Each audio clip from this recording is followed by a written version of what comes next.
नमस्कार दोस्तों, मैं हूं विजय पाठक और आप देख रहे हैं the news wings. Teesta Javed Setalvad का नाम आपने जरूर सुना होगा। वही तीस्ता जिन्होंने एक हल्ला, एक ढोंग और गुजरात के दंगा पीड़ितों की ओट में एक माया जाल रचा था।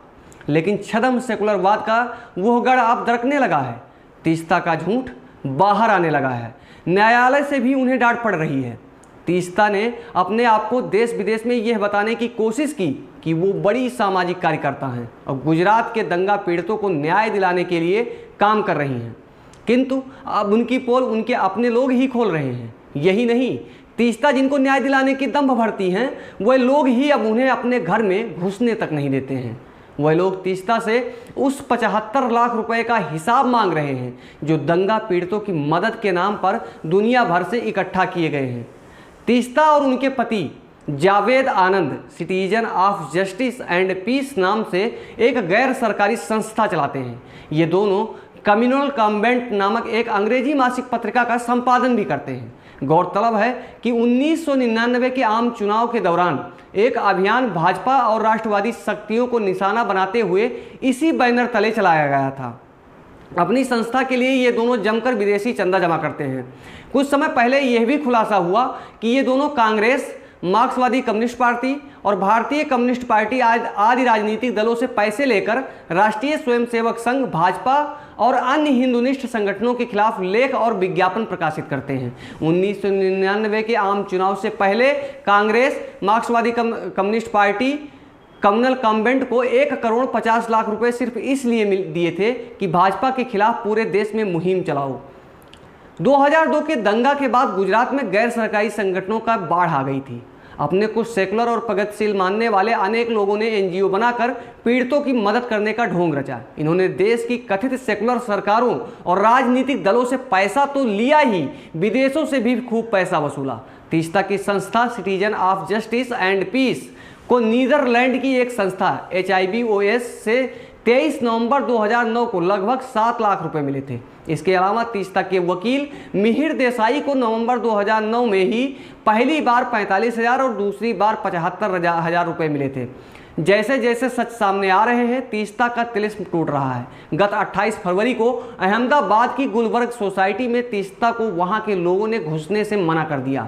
मालूम हो कि हर साल 28 फरवरी को दंगा पीड़ितों की याद में गुलबर्ग सोसाइटी में एक कार्यक्रम होता है और लोग फतीहा पढ़ते हैं। जब तीस्ता को गुलबर्ग सोसाइटी में नहीं जाने दिया गया, तब उन्होंने दंगा पीड़ितों कि एक अन्य बस्ती सिटीजन नगर में मृतकों की याद में फतीहा पढ़ा। इस गुलबर्ग सोसाइटी के लोगों ने तीस्ता पर यह आरोप लगाया है कि दंगा पीड़ितों की आड़ में देश विदेश से करोड़ों रुपए जमा किए, पर लोगों के बीच में एक भी पैसा तीस्ता सीतलवाड़ ने नहीं बांटा।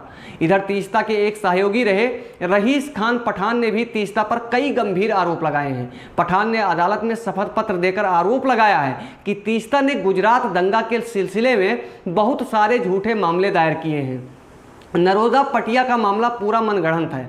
पठान के इस दावे के बाद गुजरात उच्च न्यायालय ने 11 जुलाई 2011 को आदेश दिया था कि इस मामले की जांच की जाए। इस आदेश के खिलाफ तीस्ता सर्वोच्च न्यायालय पहुंची और 2 सितंबर 2011 को न्यायमूर्ति आफताब आलम की अध्यक्षता वाली एक पीठ ने इस जांच पर रोक लगा दी। इस साल अप्रैल के प्रथम सप्ताह में रहीस खान ने सर्वोच्च न्यायालय से निवेदन किया कि जांच होने दी जाए, नहीं तो ये मामला बिगड़ सकता है, गवाहों को भटकाया जा सकता है। ऐसा होने पर सच कभी सामने नहीं आएगा।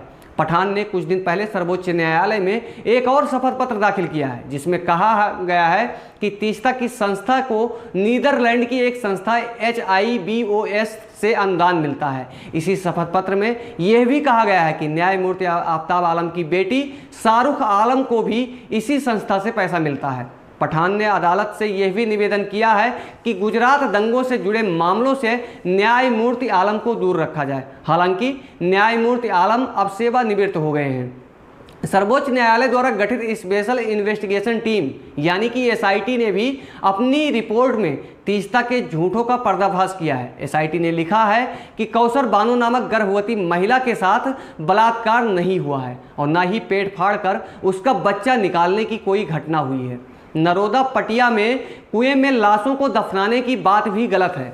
जरीना मंसूरी नामक महिला, जिसे नरोदा पटिया में जिंदा जलाने की बात की गई थी, कुछ महीने पहले ही टीबी रोग से मर चुकी थी। एसआईटी ने यह भी कहा है कि तीस्ता ने अदालत से भी झूठ बोला है। अदालत से झूठ बोलने के मामले में न्यायालय ने तीस्ता को कई बार फटकार लगाई है। कुछ समय पहले विदेशी संस्थाओं के सामने गुजरात दंगों के मामले को उठाने पर भी न्यायालय ने तीस्ता को डांट लगाई थी। इसके बावजूद तीस्ता गुजरात सरकार को बदनाम करने के लिए झूठ बोलती रही। तीस्ता का जन्म एक गुजराती हिंदू परिवार में 1961 में हुआ था। मुंबई में पढ़ने के दौरान वह एक मुस्लिम युवक के प्यार में पड़ गई। कुछ दिनों तक पति पत्नी ने पत्रकारिता की। 1999 में बाबरी ढांचे के ढहने के बाद तथा कथित सांप्रदायिक ताकतों से लड़ने के लिए इन दोनों ने अगस्त 1993 में कम्युनल कन्वेंट की शुरुआत की। कम्युनल कन्वेंट के प्राय हर अंक में हिंदूनिस्ट संगठनों को गाली दी जाती है। शायद इसलिए सोनिया के निर्देश पर चलने वाली केंद्र सरकार ने तीस्ता को पद्मश्री से नवाजा है। तीस्ता राष्ट्रीय सलाहकार परिषद की सदस्य भी रही हैं। सोनिया गांधी की अध्यक्षता में इसी परिषद ने सांप्रदायिक हिंसा रोकथाम विधेयक तैयार किया है। इस विधेयक में अनेक ऐसी बातें हैं जो देश को सांप्रदायिकता के आधार पर बांटती हैं। दोस्तों, ऐसे ही जुड़े हम तमाम मुद्दे आपके सामने लेकर आते रहेंगे, क्योंकि देशद्रोहियों की पोल खोलना ही हमारा मेन मकसद है। देखते रहिए द न्यूज विंग्स। अगर हमारे चैनल को सब्सक्राइब नहीं किया है तो चैनल को सब्सक्राइब करना ना भूलें। जय हिंद।